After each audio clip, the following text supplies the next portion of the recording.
good afternoon or good morning or evening, depending on where you're joining us from. My name is Rachel Hartman. I'm the Director of Academic Operations at CloudResearch, and I'm really thrilled to welcome you all to today's webinar, Catch Them If You Can, How to Identify Careless Respondents with Low Frequency Items. This webinar is part of a series of webinars and talks that are hosted by CloudResearch. Our goal is really to bring researchers together from various fields. Sorry, multitasking, accepting people from the lobby. So yeah, we're bringing together researchers from various fields and sectors to learn about and discuss ongoing challenges and solutions in online research. So one critical concern in online research is identifying careless respondents. This is a challenge that really directly impacts everything from the validity of psychological assessments to the accuracy of market research and really anything that you're doing in online research or surveys. So today we're going to delve into how frequency and infrequency items, as well as other methods, can be used to detect various forms of disengagement and careless responding across different research settings. So with that, it is my pleasure to introduce today's speaker, Dr. Cameron Kay.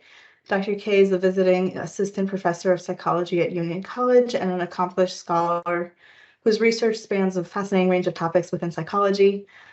His work notably focuses on the psychological underpinnings of antisocial beliefs and behaviors, including the reasons behind belief in conspiracy theories, harboring homonegative beliefs, and engagement in gaslighting tactics, among others. And his work has been widely published in numerous peer-reviewed journals and contributing to our understanding of these psychological constructs. I don't usually talk so much all at once. I feel like I'm all out of breath. So Dr. Kay has also been pivotal in advancing methodologies for improving the quality of survey data. He co-created the Comprehensive Infrequency Frequency Item Repository, which is a mouthful, so we're just going to call it CIFR. So that is an invaluable online database that helps researchers detect careless or insufficient effort responding, and you'll hear a lot more about it today. So during the webinar, Dr. Kay is going to share insights into various methods for detecting careless responses in survey research. Dr. Kay will demonstrate how these methods can be applied across different research scenarios, highlighting their effectiveness through real-world examples where they successfully identify low-quality data.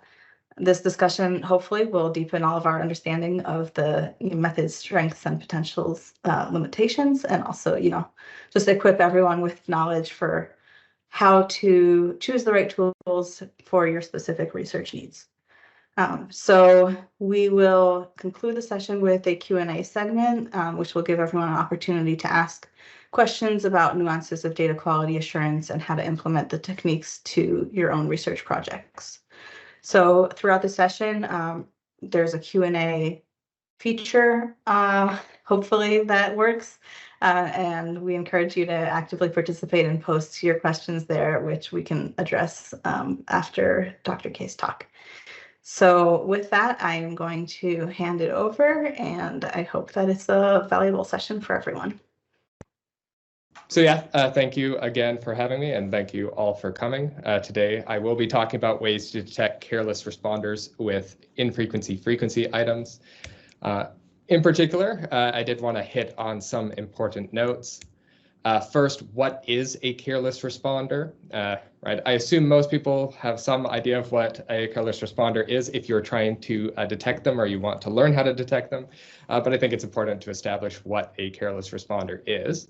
I also want to discuss why you should care about careless responding, because if careless responding doesn't matter, then why worry about detecting careless responding? And then also, how can careless responders be detected? Right? So if careless responding is an issue, we should probably talk about some ways to detect careless responding. And I am, of course, going to focus on using these infrequency and frequency items. But I think to understand the value of this approach, it is important to also talk about some of the other approaches, and both understanding that they have strengths, but then they also have some weaknesses. So I want to talk through the response durations approach, the long strings approach, the instructed response items approach, and then also the infrequency frequency item approach, of course.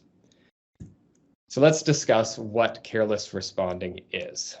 So careless responding involves providing responses to a survey that are not informed by the content of the survey.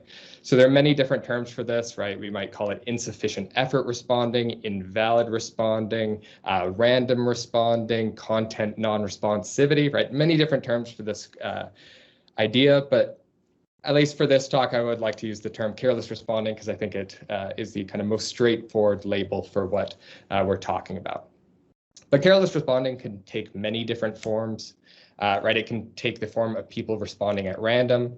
So these responses are from a survey where I asked participants, essentially, do you think your responses were accurate? Why or why not? And these two participants said, well, we chose at random, so they're probably careless responders. Careless responding can also involve people who select the same response to every single item on a scale, on a survey in a row, what we might call straight liners. So this participant responded by saying strongly disagree to every single item. And I've only shown 9 items here, but this survey was actually 200 items. So for every single item from that 200 item survey, they said strongly disagree. Also have participants who take a little bit more of a sophisticated approach, right? They engage in pattern responding. This person's counting up to 5 and then back down. So 1, 2, 3, 4, 5, 4, 3, 2, 1, right?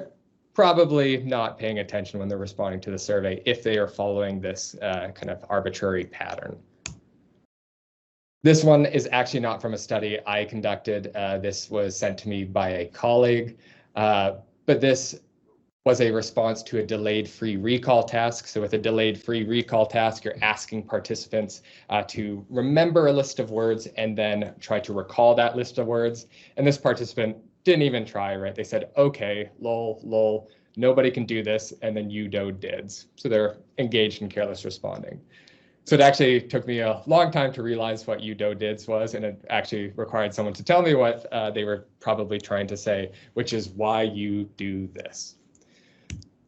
We could also have a participant, such as the case here, where this participant said, my friend came in and answered questions for me while I was away from my computer, and I apologize for the inconvenience, right? I was aiming for self-report data. I didn't know I had informant report data, so I can't really use their data, but I do appreciate that they apologized for the inconvenience. And then this was actually from a very recent study where I said, why might your responses not be accurate? And this participant said, my responses might not be accurate because I'm a computer program and I rely on pre-programmed information and algorithms to provide answers. So presumably they're using some sort of large language model to help them respond.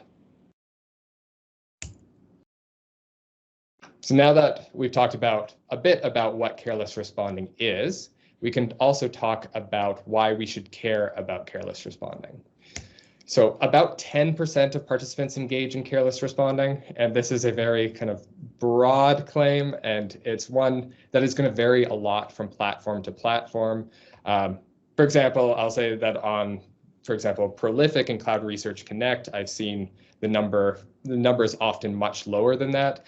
And then on mTurk, for example, my experience is it has been very, very high, right? There's one estimate in the literature, which is that it's above 97%. I'm not sure if that's actually the case, but it is definitely a fair bit higher than 10% on mTurk. But of course, if there was no consequence of 10% of your participants engaging in careless responding, it wouldn't be an issue, right? You'd say, okay, 10% of participants are engaged in careless responding. We can just kind of ignore that 10% and it won't be an issue. But these careless responders can have a number of undesirable consequences on one's survey data. For example, it can attenuate effect sizes. It can make for smaller effect sizes. And right, this is generally not desirable because most of the time we are looking for effects, and generally we're looking for more sizable effects. And so if it's making our effects smaller, if it's potentially leading us to miss effects that are actually there, that would be an issue. Likewise, it can actually inflate effect sizes, which maybe a given researcher might like, because researchers generally do like to find significant results and larger results, but it's not good for science. It's not good for science to have these inflated effects. And in some cases, a concentration of careless responders can actually flip the direction of effects. And if I had just heard this with no other information, I would say, okay, well, I don't know. That seems pretty implausible. But I actually recently ran a study, and it is provided as a preprint on PsycArXiv if you're interested, where I administered 27 different semantic antonyms. And so semantic antonyms are antonyms or pairs of items that are meant to assess opposing content. For example, I talk a lot and I rarely talk. I like order and I crave chaos. I have many pets. I have few pets, right? I make a mess of things. I improve most things I touch. So I administered 27 of these pairs of items to a sample of participants on CloudResearch Connect and on mTurk.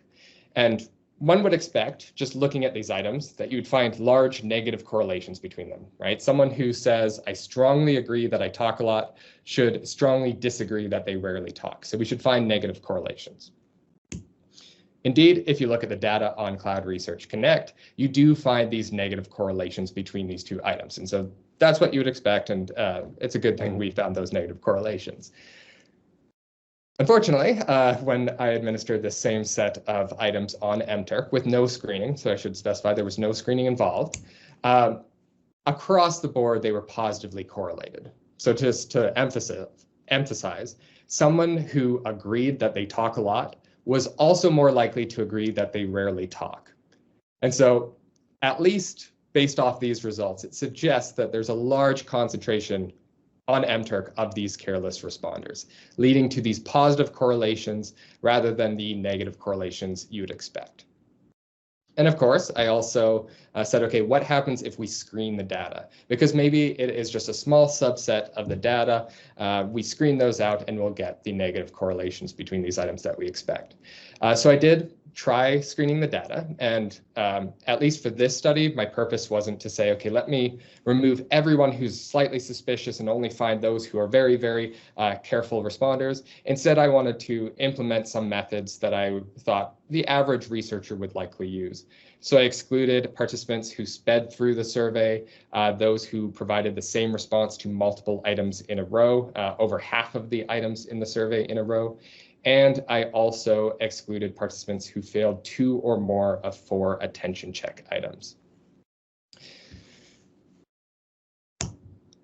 And I also found positive correlations across the board. And this was even after, based off this screening criteria, I removed half of the survey. So even after removing 50% of the data, there were still these positive correlations. So this is kind of a message to be very cautious if you're collecting data on mTurk, but I also wanted to provide this as evidence that, yes, indeed, including careless responders can flip the direction of the effects in your survey.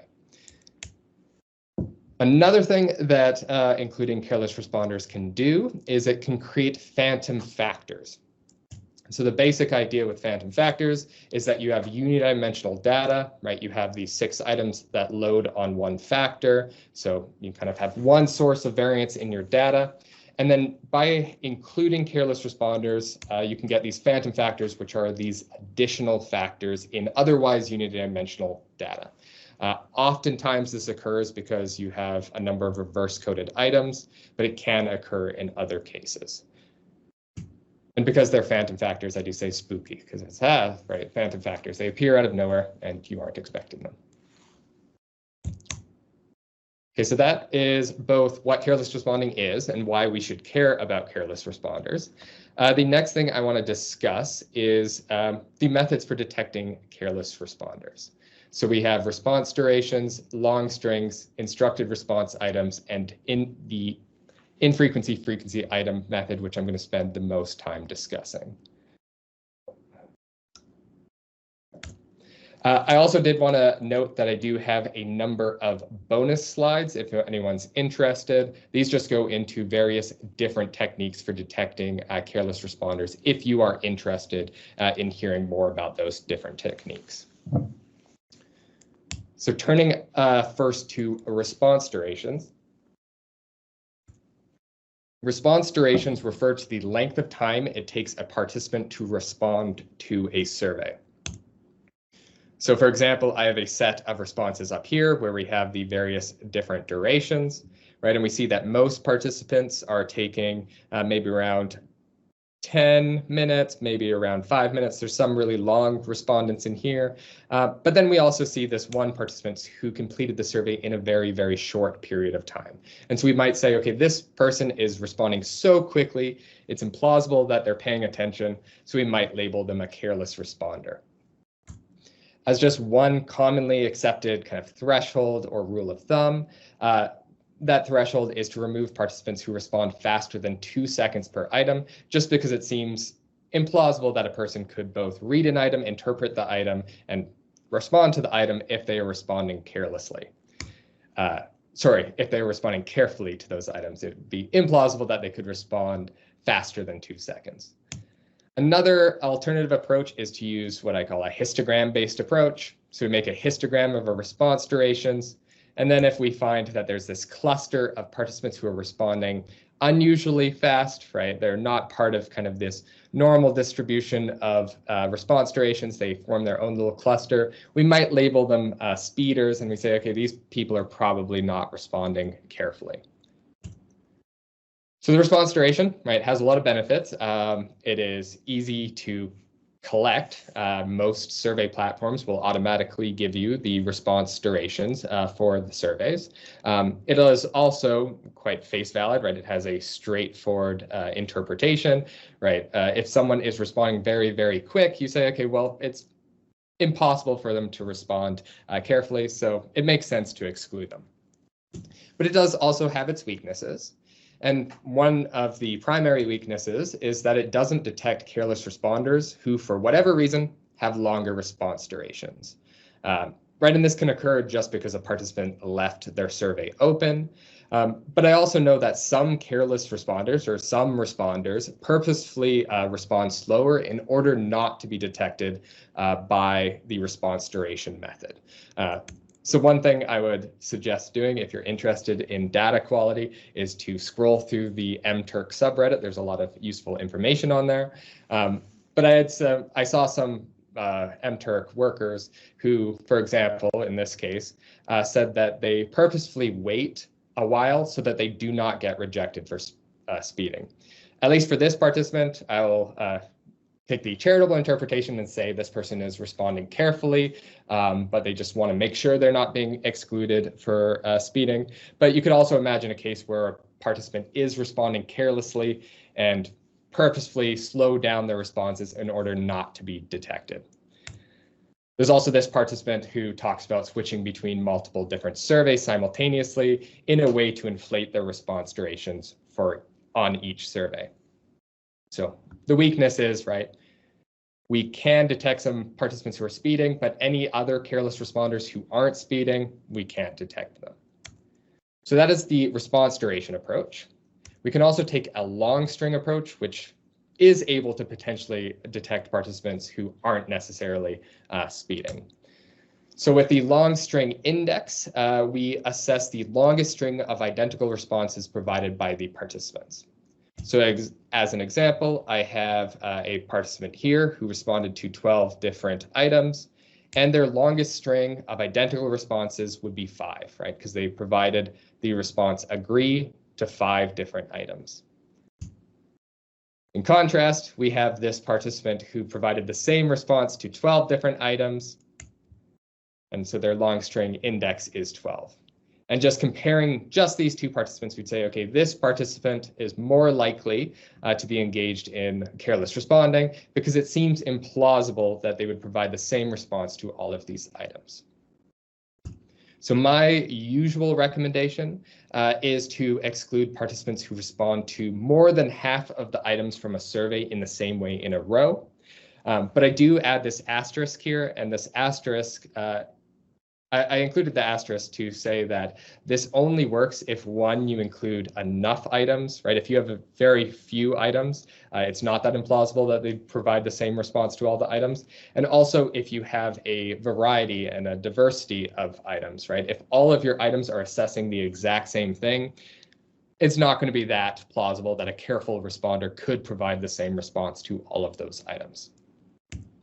But like the response durations, it also has its weaknesses. And the primary weakness for the long string index is that it can only detect participants who are straightlining. Right? It can detect a participant who strongly disagrees with all of the items, but it cannot detect a participant who, for example, is pattern responding, who counts up to 5 and then counts down to 1, right?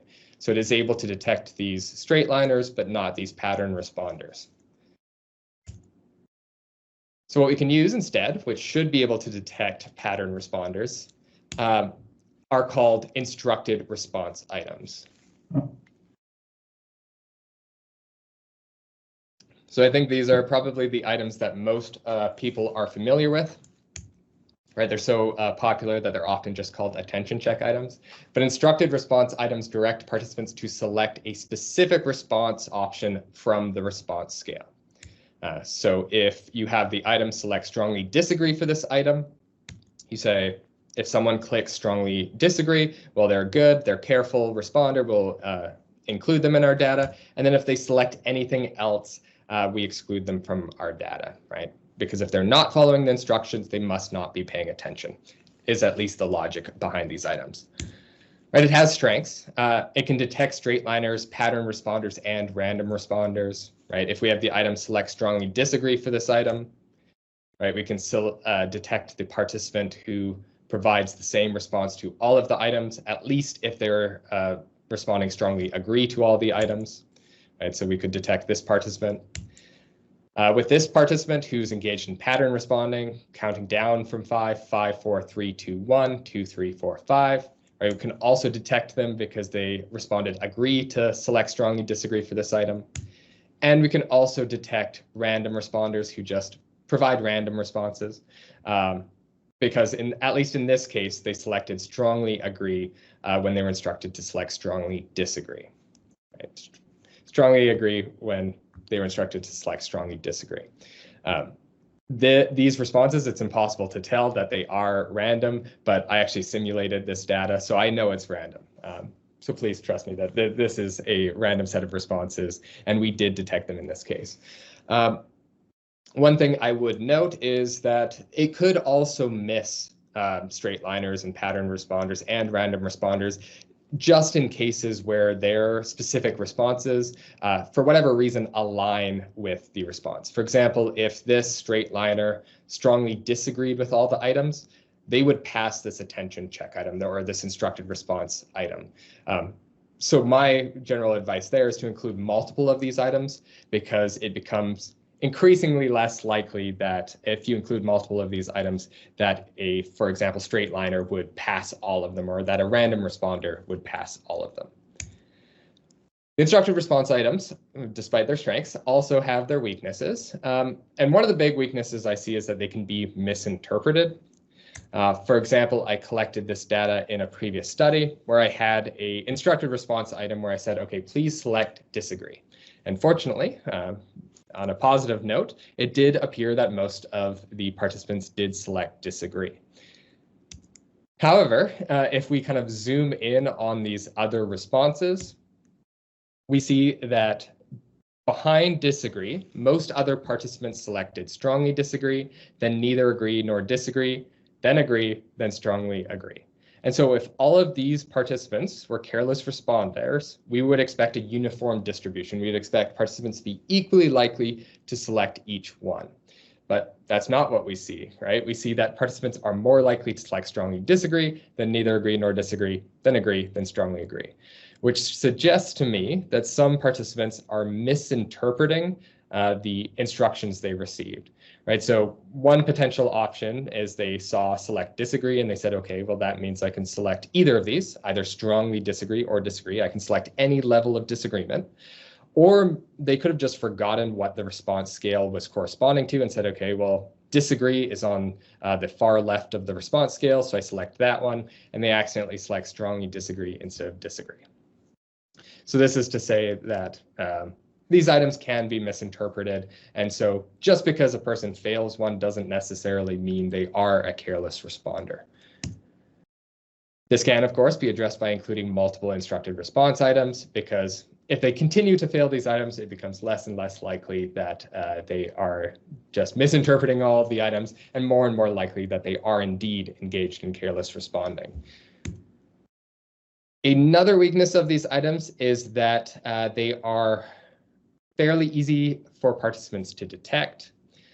As an example, I have some data here where a participant was going along straight lining, saying neither agree nor disagree to all the items until they hit the instructed response item, responded correctly, and then switched back to selecting neither agree nor disagree, right? So it is clear, at least from this case, that the participant detected this instructed response item.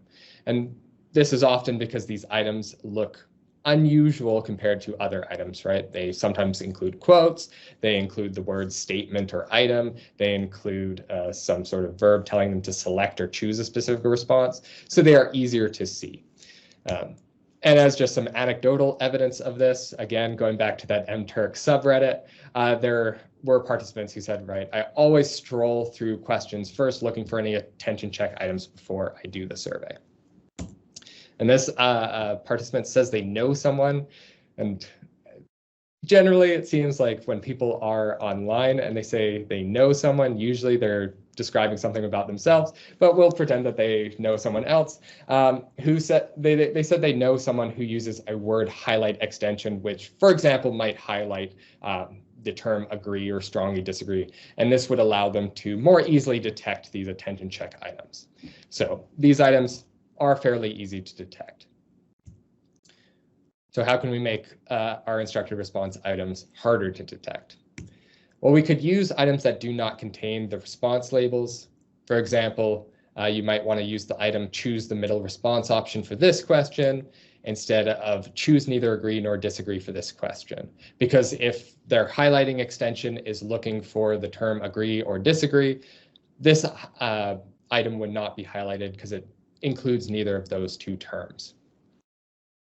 Another method is to use homoglyphic items, but again, I include an asterisk here. So I do want to say you probably shouldn't use these, but I did want to at least talk about them to explain how they work and potentially why you shouldn't use them.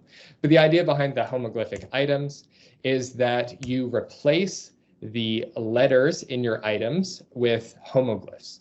And so homoglyphs are letters that look the same to humans, right? They look the same when we look at them, but they have different Unicode values. So the computer sees different letters when it looks at the letters. So for example, on the left here, we have the Latin letter M. And then on the right here, we have the uppercase Greek letter mu. Right, so both of these letters look the same to our eyes, but if the computer was looking for one of them, they would treat both of these letters as different things. And so if you replace all of the letters in your items with these homoglyphic items, the computer should not be able to find them. So here's an example where we're not using homoglyphs, right? You search choose strongly and you found this item. When you use homoglyphs, you might search choose strongly again, but you will not find it because it's looking for a collection of Latin letters, and instead we have a bunch of letters which are not Latin letters, or they do not match at least the Latin letters C, H, O, O, S, E, etc. So this can be a useful method. The reason I put this asterisk here, and it's a really big asterisk, which is that these items do not play well with screen readers, right? So some participants will use screen readers, which allow them to have the computer read the items to them. So it's an accessibility feature, and the computers will not be able to make sense of homoglyphic items. So just for that reason, I would suggest not using them, right? You can code survey programs to detect whether a participant is using a screen reader and then switch to non-homoglyphic items. But that's a lot of work, and there's potentially simpler ways to kind of make items that are undetectable, which just avoids the whole issues with the homoglyphic items. Which brings me to discussing the infrequency and frequency items. So infrequency, frequency items are items that almost everyone should agree or disagree with. So as some examples of these infrequency items, we have, I can speak 30 languages fluently, I have been to the moon, and I think it should be against the law to listen to music, right? Most participants should disagree with these items. And so if a participant is agreeing with these items, and in particular, if they're agreeing with multiple of these items, it's pretty good evidence that they're engaged in some form of careless responding. On the flip side, we have frequency items, which are items that most people should agree with. And so if a participant is not agreeing with these items, it's evidence that they are engaged in careless responding. For example, we have surgeons should be required to have a medical degree. I know the months of the year, and humans eat food. Right, so we can include multiple of both of these items, and if participants are agreeing with the infrequency items and disagreeing with the frequency items, it is pretty good evidence that they're engaged in some form of careless responding. And to talk about its strengths, right, it can, as with the instructed response items, it can detect those straight liners, pattern responders, and random responders. Right, for example, we have this infrequency item, I don't have a first name. And we see that this straight liner strongly agreed with this item, and we were able to detect them. For the pattern responders, this responder, right, counting down to 1 and then back up to 5, they agreed with this item. Again, we were able to detect them because they agreed that they don't have a first name. And we could also detect random responders, right? Again, this data is simulated randomized data responding to this survey. And we find that they strongly agree with I don't have a first name. And again, we were able to detect them. So that is a strong benefit of these items, is that they can detect straight liners, pattern responders, and random responders. And they are also fairly difficult to detect compared to instructed response items. So as an example of this, I've included 2 very short personality scales, one of which includes an instructed response item, and one of which includes an infrequency item. And I'll just give you a couple seconds while I take a sip of water to allow you to scan through them and see which is easier to detect, the instructed response item or the infrequency item.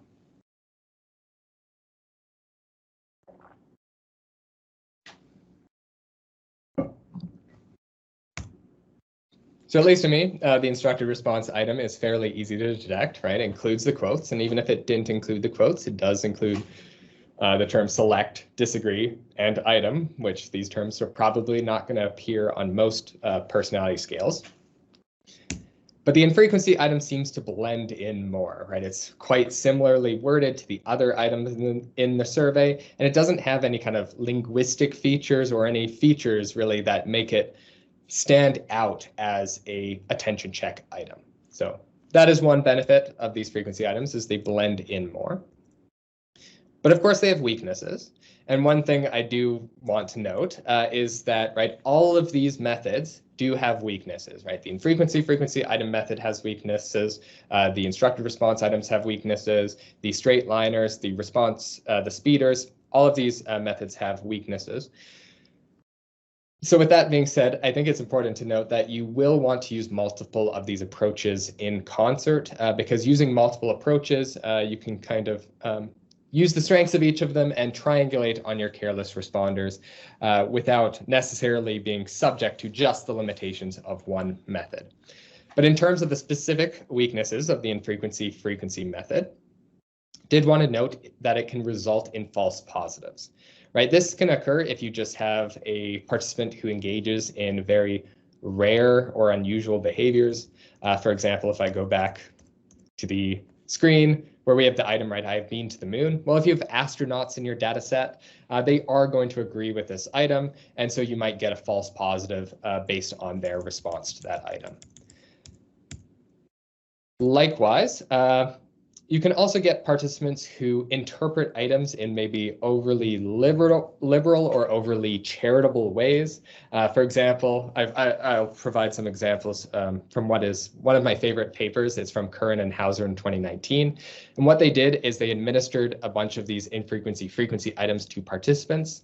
And while the participants were responding to these items, they asked the participants to verbalize their thought process, explain out loud why they chose the response they did. And so they found, for example, in response to the item, I sleep less than 1 hour per night, some people agreed with this item because they would say, well, when I'm pulling an all-nighter, I do. So I agree with this item. Likewise, a person might compare themselves to other people and say, well, I sleep very few hours each night compared to other people. So yeah, maybe I don't sleep less than 1 hour per night, but I do sleep very little, so I'm going to agree with this item. And then as one of my favorite examples, which actually gave them the title of the paper, right? They had the item, I'm paid bi-weekly by leprechauns. And they had a participant who said, yeah, I'm paid bi-weekly, so I agree with this item. I'm just not paid by leprechauns. So they're responding to one aspect of the item, agreeing with one aspect of the item, and kind of ignoring the other aspect of the item. So it can, of course, result in false positives using these items. The way to address this is to include more than one infrequency-frequency item. As with the instructed response items, if participants continue to respond in unusual or kind of implausible ways, it becomes less and less likely that they just have a set of very unusual behaviors or beliefs, and more likely that indeed they are responding carelessly. Likewise, the infrequency-frequency method may be easy to detect if the items are not conceptually matched to the other items in one survey. So as an example of this, I'm going to put up 4 items on the slide, and I would like you to just take a couple seconds and see if you can detect the infrequency-frequency item.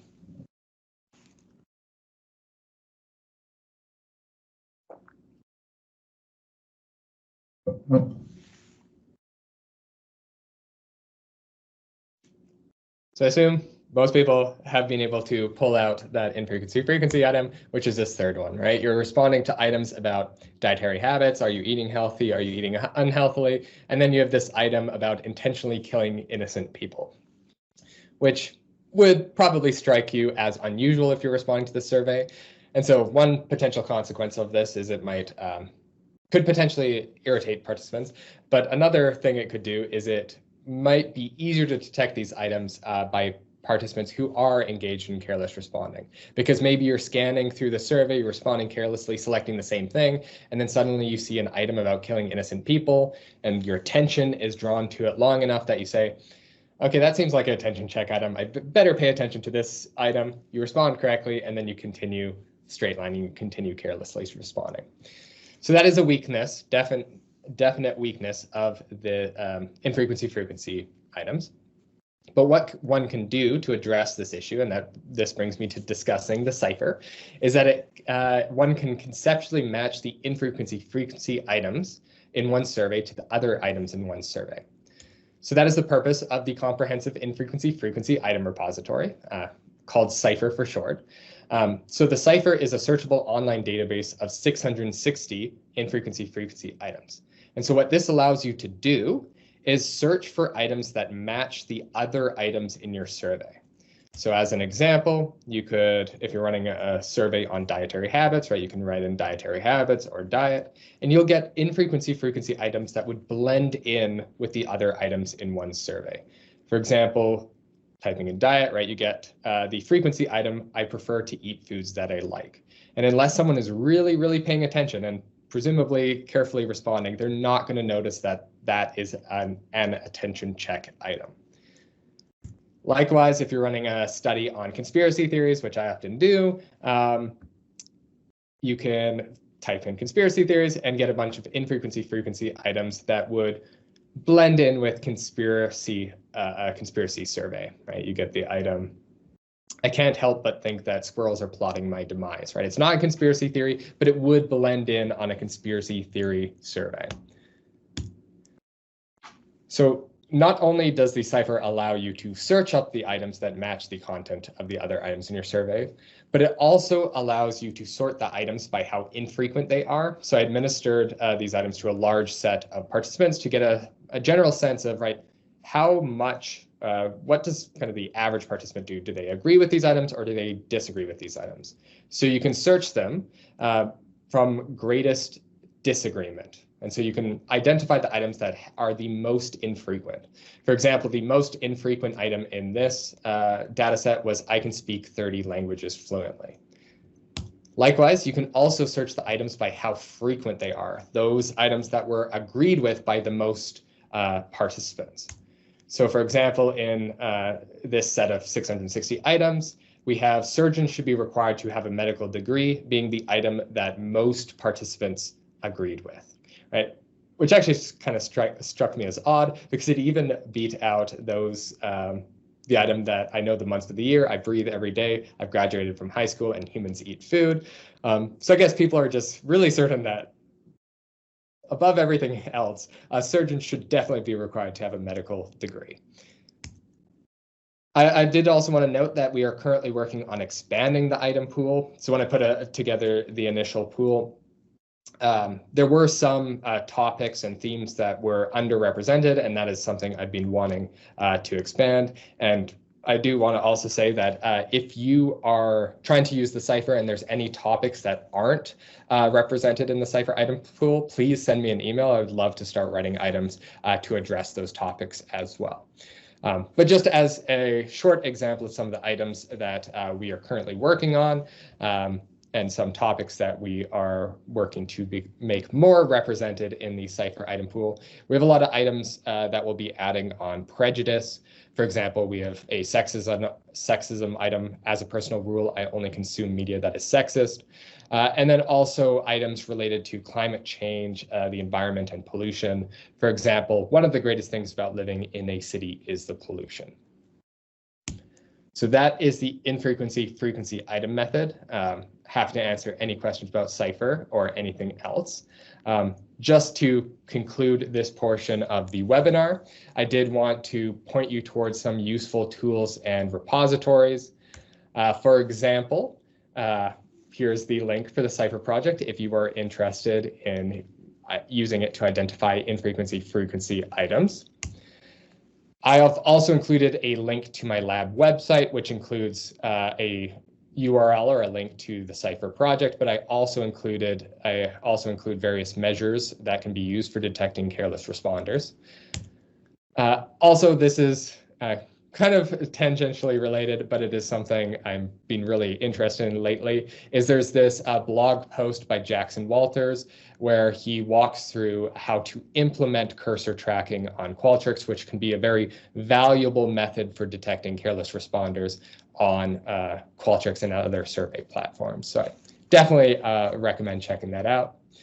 Also, for those who use R to analyze their data, there's this very useful package called Careless, which essentially has a bunch of functions for easily calculating various indices of careless responding. For example, it has a function for calculating long strings of identical responses. So I'd highly recommend checking that out.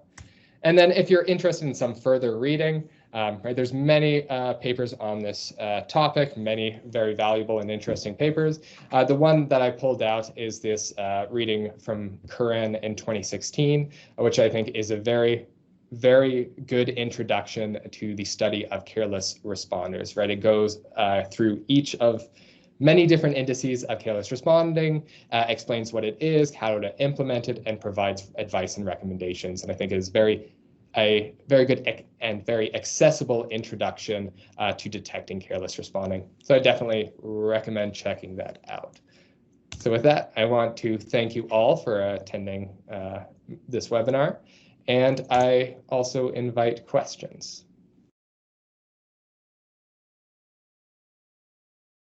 Well, thank you so much. That was super interesting, and I always love looking at those frequency items. They're just so amusing, which hopefully doesn't change anything in how participants respond to them, but they're fun. So I'm just going to read a few questions as they come in from the chat, and then also there's some questions that people submitted before the session, so I'm going to kind of jump between those to make sure they all get answered. Okay, so first question is, would you recommend that we put these frequency items toward the end of the survey, and or inform participants about the use of the items just in case they find them awkward, or they change how they respond to other questions or anything like that? Yeah, that's a very excellent question. Yeah, so the idea with putting them towards the end is presumably that participants become more careless as they go on, right? They get fatigued, they get tired. So definitely, if you were forced to either include them at the beginning or include them at the end, definitely including them at the end would be a more valuable way to detect the careless responders. Usually what I try to do is I will sprinkle them throughout, right? If I have multiple stages of my survey, include a couple on each page. But if I did have to put them in one place, it would be towards the end, definitely. What was the second part of the question again? Would you warn participants at all about that? Yeah, so I actually, as part of one of my bonus slides, which hopefully you can still see, I had this general note, which is that one of my recommendations is, of course, to pre-register your exclusion criteria, to err on the side of retaining participants. And I guess I don't actually have it on this slide. But another thing I often recommend is to always warn participants at the beginning, just for, I think, ethical reasons, to tell participants that, yes, there are attention check items here. Here is specifically our exclusion criteria. We're not going to tell you the attention check items, obviously, but essentially getting them after the consent form, after they've provided consent, just getting them to explicitly say, yes, I agree to the terms that you're setting forth, saying, if you fail 2 of our attention check items, we'll exclude you, just to ensure a sense of fairness and ethics on the part of the participants on that researcher-participant relationship. In terms of how it could affect how the participants' responses, ideally, right, with the frequency items, is that they are so subtle that participants don't even notice that they are in frequency items, but presumably they will start to detect these items. So I probably would give them some sense of a warning and say, we're going to include the items of this type. One thing I would note is that there has been research assessing how participants respond to the frequency items of a previous scale, so not specifically the cipher items. And what they found was that there was kind of no less enjoyment of the participants in completing the survey, they were no less willing to complete a survey by the same researchers in the future. And there was, trying to remember the exact wording, but it was something along the lines of they even believed that the results would be even more accurate because these attention check items were included. So I don't think there would be drastically negative consequences of letting participants know that you are screening the data. That makes sense, yeah. And I might even include something like a sentence just saying, like, some of these items might seem silly or over the top or whatever, but just try to answer honestly and just kind of, making them, kind of warning them that that's coming up. I don't think, yeah. And then do you have a rule of thumb for how many questions you would include? Like, how many of these frequency questions per, let's say, per 100 items?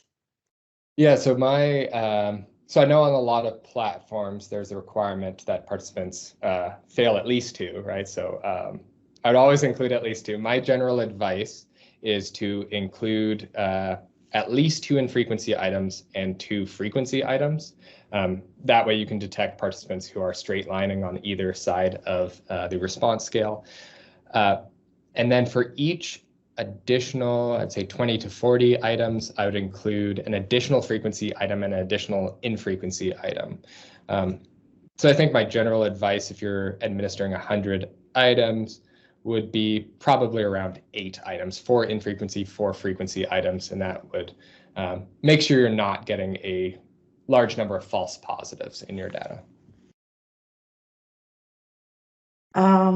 That makes sense. Let's see. There's a lot of questions. Hopefully we'll be able to get through as many of these as possible.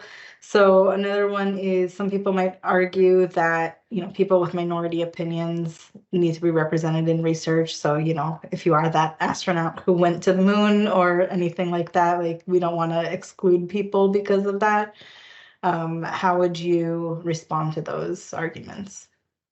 Yeah, definitely. And that's, as I kind of side note related to my research, I study a lot of belief in conspiracy theories. I study a lot, focus a lot on psychopathy, and so I don't want to be excluding people who potentially have unusual or socially undesirable beliefs.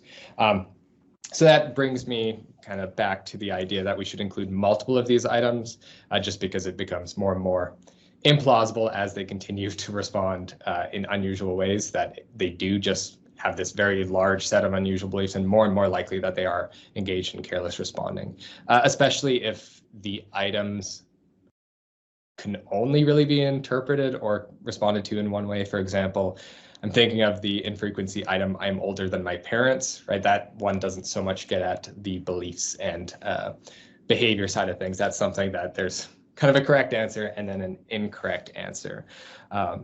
And then the other thing I wanted to note on that question is, I'll say this, and I think most researchers of careless responding will say this, that it is generally better to include a careless responder or two than risk excluding a careful responder. So generally you want to set the bar for exclusion pretty high, both for ethical reasons, right? You don't want to be excluding participants. You don't want to be, especially withholding funds from them if they are engaged in careful responding. And also, you don't want to be also kind of misrepresenting the actual relationships in your data because you excluded all these participants who did just have unusual beliefs and behaviors. Another question on here is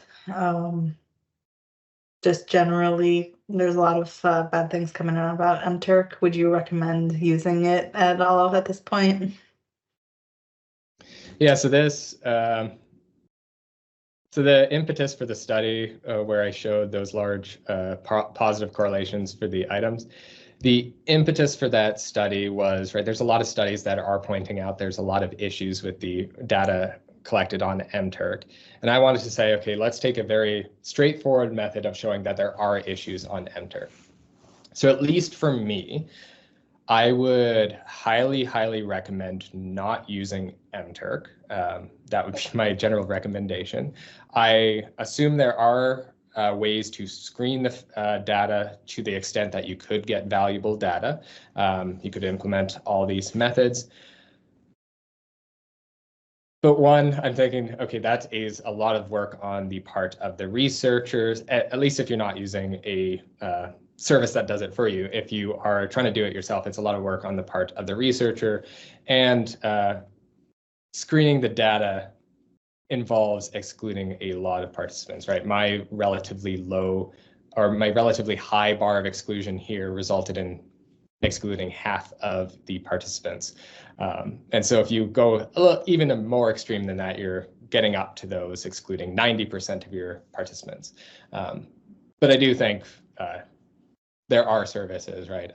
The MTurk toolkit, which essentially automates that screening process for you, so you don't have to worry about it, and then you can get quality data. But if you're considering just using open MTurk, I would highly recommend against it.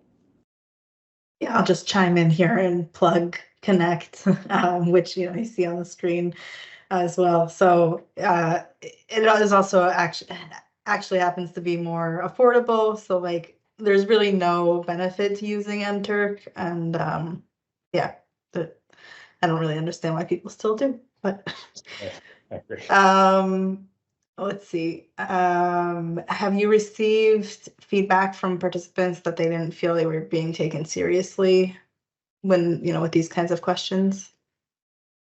Yeah, I can say that I've never, with these questions, got feedback that said they didn't think they were being taken seriously. I have got feedback at the end of surveys with participants saying that was an unusual collection of items. But most of the time, those comments are included. I really enjoyed responding to those items, just because most of them are entertaining. And so, yeah, I haven't really seen any negative feedback resulting from these items.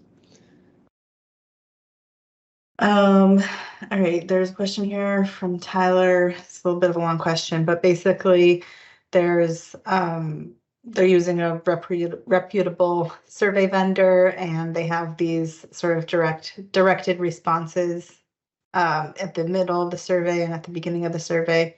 And those are screening out a lot of participants. So, 50%, maybe another 35% after that. But then the open-ended responses look good. So I guess the question here is, how do you interpret a discrepancy between people responding well to open-ended questions, but not to the directed response, and potentially other, I don't know how they would respond to frequency and frequency items, but yeah. That is a very interesting pattern of results. You have to get good open-ended responses and then poor directed responses.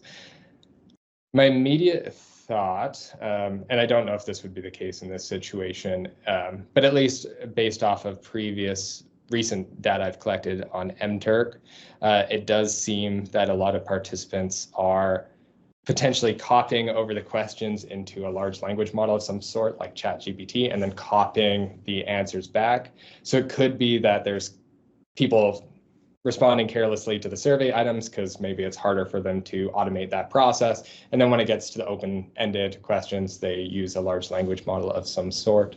I guess the other alternative, which would not involve the large language models, would be potentially the case that participants are being more fatigued during responding to the surveys, and then they, to the open-ended questions, they have more energy or they're more interested in responding to those questions. But at least in my experience, I haven't kind of seen that discrepancy. So it is a very interesting case. Yeah, I agree. I mean, I think usually what I would see is the opposite. Like, people are passing these more simple, direct, like, select, strongly agree kind of questions, but then on open ends, they're either writing gibberish or they're copying from something from the internet or something like that. But I think, it is possible that they're just using ChatGPT or something. And there are tools to detect whether people are going off screen or copying and pasting into your survey. So, it's something that maybe could look into. Are you able to stay on for a few more minutes to get the rest of these questions answered? All right. If anyone needs to jump off, of course, feel free. We'll send out the recording afterwards, probably tomorrow. But, if you want to stick around and hear the rest of these answers, of course, you're welcome to. So let's see. Do you have any experience with how carelessness differs between paid and voluntary participants? That's another excellent question. In my experience, through humans, okay, so it'll depend on the paid platform is what I will say, right? Because MTurk, large concentration of low quality responses, at least in human subjects pools that universities would have and oversee participants, mostly undergraduate students. I find that the average number of careless responders is quite a bit lower than MTurk, but it is also quite a bit higher than Prolific or CloudResearch Connect in my experience. So it does kind of depend on the platform. I think with the volunteer or the voluntary participants who are not being paid, there is some intrinsic motivation to provide valuable responses. They're saying, okay, responding to this, I'm not responding necessarily to this survey because I am being paid to respond to the survey. I'm responding to the survey because I'm interested in responding to the survey. So you could get higher quality responses. Sorry, I was multitasking here, looking at different questions. So there was one person who asked, they just weren't really fully understanding how to use these items. So like, how are you determining which participants to exclude or filter? Is it if they deviate in the opposite direction from the mean, or something else? Yeah, that's a great question. Yeah, so there's kind of two approaches that researchers seem to take. One is to, if you do find that you kind of treat each item individually, and yes, if a participant provides some level of disagreement to the frequency items and some level of agreement. So it could be slightly agree, strongly agree to the infrequency items. You say, okay, you failed multiple of these items. We're going to exclude you. The method I've used quite a bit is to reverse code all the frequency items and then average all of the items together, which essentially gives you a composite of kind of careless responding. Higher values on that spectrum or on that variable would refer to greater likelihood of careless responding, greater likelihood of providing unusual responses to the items. The tricky next question, the follow-up question to that is, right, how do we decide the threshold of who to classify as a careless responder or not? And so up on this slide, I have a different set of infrequency frequency items, but that is included in the cipher from a previous project of mine. And what you see is that at a certain level, different indicators of careless responding seem to get tripped. So on the x-axis, we have a person's score on the infrequency frequency composite. Again, higher scores meaning greater likelihood of providing unusual responses. And then for each of the y-axes, we have their response duration, their long strings of responses, and their intra-individual response variabilities, which just is their response standard deviations. And so if someone has a very low response standard deviation, it usually indicates that they're responding carelessly. So in terms of the cutoff threshold, what we can see in each of these plots is that somewhere really between -1 and 0, we see a drop off of the quality of the data, right? So we see response durations bouncing around here. And then when we get really high on that infrequency frequency composite, we start to get very low response durations. We start to see more speeders. Likewise with the long strings, as we get higher on this composite, we start to see more and more participants who are just providing the same response to all the items in a row. The intra-individual response variability, you don't see the effect as strongly, but you do see this drop off in quality. Participants start to have low variability responses. So my advice is to try to stick as close to 0 as possible. This is just taking the general idea that, right, we don't want to be accidentally excluding careful responders, but that is potentially too restrictive of an exclusion criteria. So somewhere between -1 and 0 is generally a good cutoff, I would say, for these infrequency frequency items, if you use that composite approach. Otherwise, making sure the participants fail at least 2 of these items would be my general recommendation if you're going to treat the items individually.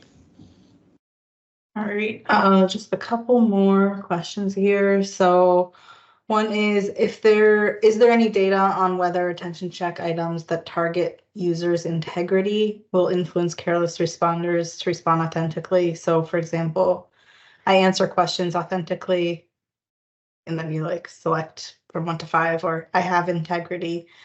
I mean, personally, I feel like those aren't good attention checks, like, because participants aren't sure if you want them to just say like strongly agree so that, you know, they seem like they're good, or if, you know, they should be responding accurately. It's just like not clear if it's an attention check. I guess I wouldn't really call it an attention check, but do you include questions like that? What do you think about them in general? Yeah, I think Rachel, your response is definitely spot on. That would be my feeling as well. Yeah, I'll say in my experience, those items can also result in false positives. So this is slightly different, but I do sometimes include this self-report method, where essentially we ask participants, okay, are your responses accurate? And if not, why not? And I have got participants who say, yeah, my responses might not be accurate just because they might not be accurate, or I feel like I was not entirely truthful, or that I feel like I could have been a bit more accurate. This participant says they did the study in 2 sessions, so the responses might match, which was not a inclusion criteria for my study. And then you have participants who say, well, it depends. You can use my survey, but I do suffer from a mental illness, so I don't know if that is something you are considering in your survey. And I wasn't, so I would include them.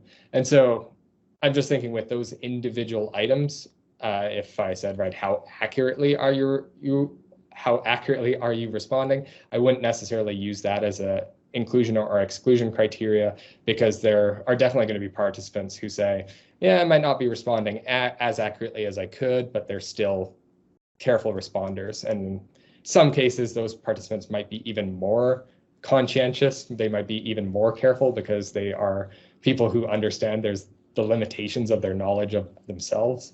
And so I wouldn't necessarily want to use that as, at least as my only exclusion criteria. But I think can be valuable information to collect just to understand the responses to those items. Makes sense. All right, last question. Do you have some sort of framework if researchers want to experiment with the cipher and contribute to your database? Like, what's the process for that? Yeah.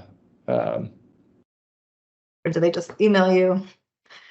Yeah, on the website, most of so I have on the Cypher project, I do have a number of frequently asked questions, and most of them do involve, please email me, because I would love to hear about people who are using the Cypher project, and then also what people are doing with the Cypher project. So unfortunately, I do not have a kind of settled single framework. But if you have any thoughts or you want to contribute anything, I'd love to hear from any of you about your thoughts. Absolutely.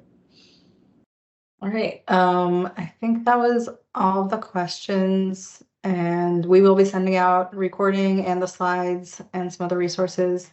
Thank you so much, everyone who attended. It's really great questions and participation. A great session overall, and thanks for staying a little bit over time. We hope to see you at our future events, and let us know in the feedback form that I put in the chat what else you want to learn about. But yeah, thanks again, and hope you have a good rest of your day. Thank you, everyone. Have a good one.